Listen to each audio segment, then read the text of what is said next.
Okay. Hand over the money, we'll do it. Now we get to do a fun thing, which is we're going to introduce two new members to the club to get the red badge.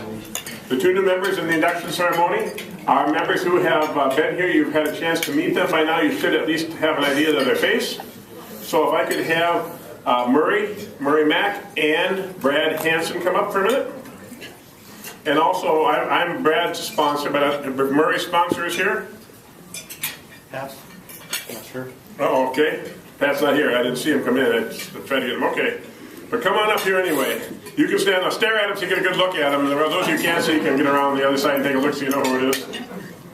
Anyway, it's my great pleasure on behalf of the board of directors of our Rotary Club and the members of this club to welcome you both as new members. And while we can make you a member of our Rotary Club, we actually can't make you a Rotarian. You have to do that honor yourself. We welcome you not only for the fine fellowship, which we'll share with you, but also for the strong arm, which will help us carry out the many projects, one of which we're going to hear about in a few minutes, dedicated to making our community, and our country, and the world a better place in which to live. Rotary is not a political organization, but all Rotarians everywhere are vitally connected, concerned with everything pertaining to good citizenship and the election of good people to public office. Rotary is not a charitable organization. It's not deductible, actually. Yet within its kindly and comprehensive grasp are all the charity and all the sacrifices that one should expect from people who believe the golden rule is more than just a theory. Rotary is not a religious organization. It knows no race, no creed, and yet those behind it are those eternal principles that have made religion the vital influence it has been in the destinies of people throughout the ages. Rotary is an organization of business and professional people pledged to the highest professional business standards. They're people who believe that the worldwide fellowship and international peace can be achieved through business people united under the banner of service. Rotarians worldwide live every day by the four-way test, which is displayed prominently at our weekly meetings in which we say. You've been chosen for membership in the club because your fellow members believe in you and believe you are a leader in your classification, and because you manifest those qualities of head and heart which fit you to interpret and impart the message of Rotary. The community will know and judge Rotary by your embodiment of its character and service, and we accept you as a member because our principles and organization are safe in your keeping. It's our pleasure to present you with the Rotary lapel pin. We ask you to wear it, please, in pride at the meetings, and also the packet with the other information. And for those of you who haven't seen it in a while, you don't know, but there's the membership certificate, the banner, the decal, the other pieces that come in here as part of it. This is what each of the members gets. Each of the new members get. So Brad, here's the red badge. And that one. And Murray, for you. And now, do you two flip a coin, or who would like to speak first for a couple minutes and tell us a little bit about yourselves? You're closest.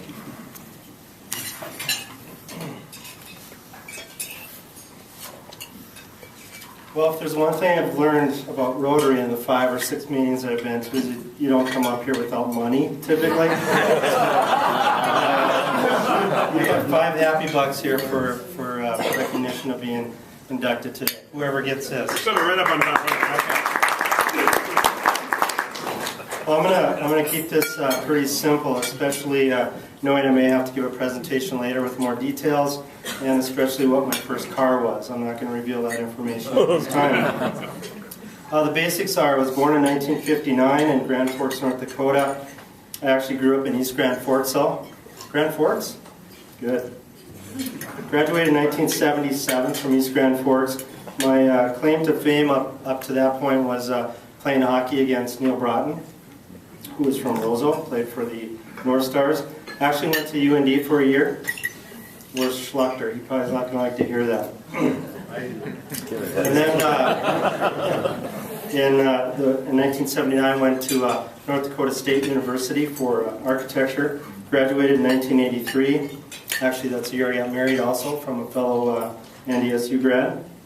1984, moved to St. Cloud from Fargo, worked for a firm by the name of Polly & Olson Architects. Worked for them for about 4 years before starting Hagemeister Mack Architects in 1988. So I've had my own business since that time. Actually, my ex-partner Dick Hagemeister retired from the firm in about 1992. And from that time, we went from about 2 people to our current firm size of about 10. The firm, as I said, has been in business for about 24 years. We work on a variety of projects. A good example of one of our most substantial projects is right next door here, the Civic Center project we've been working on for the last year. Other projects you might recognize is St. Cloud State Husky Stadium and the Rec Center, and then also the Army Aviation Support Facility out at the St. Cloud Airport. Personally, I've been married for 28 years to Sue. I have a son, Spencer, who graduated from St. Olaf in the spring of this year, and believe it or not, he has a job offer with a philosophy degree, so I don't know how that ever worked. I'm not sure. I have a daughter, Madison, who's a junior at Apollo, and she was actually a member of the first ever Apollo golf team to make it to state last year. Hobbies and interests, mostly doing things with kids. I've coached over the years, hockey for about 10 years, soccer when my daughter was younger. Also, I like to play golf, do photography, and then maintaining a small lake place on Big Birch Lake. I'm looking forward to meeting members who I haven't met yet and becoming an active member of this group, developing friendships. Thanks to Pat Edburn for convincing me to come into the membership here. I appreciate that. And thank you for your gracious hospitality.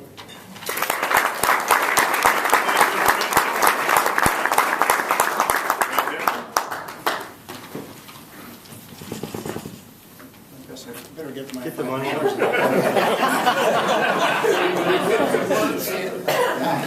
guess I'm following you.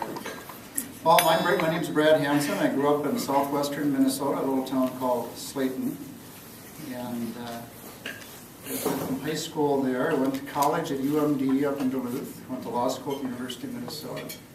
Worked for a judge down in Mankato for a year and a half. And then I came up here, joined the Hughes, Theory and Sullivan firm in 1986. I've been practicing law for 25 years, pretty much the whole time in trust and estates. I do a lot of work with gift and estate tax, and a lot of work with trusts, some work with charitable foundations, and a number of people in the group from that representation.